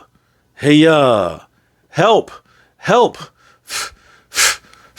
Father! Father! Yog Sothoth! But that was all. The pallid group in the road, still reeling at the indisputably English syllables that had poured thickly and thunderously down from the frantic vacancy beside that shocking altar stone, were never to hear such syllables again. Instead, they jumped violently at the terrific report which seemed to rend the hills, the deafening cataclysmic peal whose source, be it inner earth or sky, no hearer was ever able to place. A single lightning bolt shot from the purple zenith to the altar stone, and a great tidal wave of viewless force and indescribable stench swept down from the hill to all the countryside. Trees, grass, and underbrush were whipped into a fury, and the frightened crowd at the mountain's base, weakened by the lethal fetter that seemed about to asphyxiate them, were almost hurled off their feet. Dogs howled from the distance, green grass and foliage wilted to a curious, sickly yellow-gray, and over field and forest were scattered the bodies of dead whippoorwills. The stench left quickly, but the vegetation never came right again. To this day there is something queer and unholy about the growths on and around that fearsome hill. Curtis Whately was only just regaining consciousness when the Arkham men came slowly down the mountain in the beams of a sunlight once more brilliant and untainted. They were grave and quiet, and seemed shaken by memories and reflections even more terrible than those which had reduced the group of natives to a state of cowed quivering. In reply to a jumble of questions, they only shook their heads and reaffirmed one vital fact. "The thing has gone forever," Armitage said. "It has been split up into what it was originally made of, and can never exist again. It was an impossibility in a normal world. Only the least fraction was really matter in any sense we know. It was like its father, and most of it has gone back to him in some vague realm or dimension outside our material universe. Some vague abyss out of which only the most accursed rites of human blasphemy could ever have called him for a moment on the hills." There was a brief silence, and in that pause the scattered senses of poor Curtis Whately began to knit back into a sort of continuity, so that he put his hands to his head with a moan. Memory seemed to pick itself up where it had left off, and the horror of the sight that had prostrated him burst in upon him again. Oh my God, that half-face on top of it, that face with the red eyes and crinkly albino hair and no chin, like the Whateleys. It was a octopus, centipede, spider kind of thing, but they was a half-shaped man's face on top of it, and it looked like Wizard Whately's, only it was yards and yards across." He paused exhausted, as the whole group of natives stared in a bewilderment not quite crystallized into fresh terror. Only old Zebulon Whately, who wanderingly remembered ancient things but who had been silent heretofore, spoke aloud. 15 year gone, he rambled, I heerd old Whately say as how some day we'd hear a child of Lavinies a-callin' its father's name on the top of Sentinel Hill. But Joe Osborne interrupted him to question the Arkham men anew. What was it anyhow, and however did young Wizard Whately call it out of the air it came from? Armitage chose his words very carefully. It was mostly a kind of force that doesn't belong in our part of space. A kind of force that acts and grows and shapes itself by other laws than those of our sort of nature. We have no business calling in such things from outside, and only very wicked people and very wicked cults ever try to. There was some of it in Wilbur Whately himself, enough to make a devil and a precocious monster of him, and to make his passing out a pretty terrible sight. I'm going to burn his accursed diary, and if you men are wise, you'll dynamite that altar stone up there, and pull down all the rings of standing stones on the other hills. Things like that brought down the beings those Whateleys were so fond of, the beings they were going to let in tangibly to wipe out the human race and drag the earth off to some nameless place for some nameless purpose. But as to this thing we've just sent back, the Whateleys raised it for a terrible part in the doings that were to come. It grew fast and big from the same reason that Wilbur grew fast and big. But it beat him because it had a greater share of the outsideness in it. You needn't ask how Wilbur called it out of the air. He didn't call it out. It was his twin brother, but it looked more like the father than he did.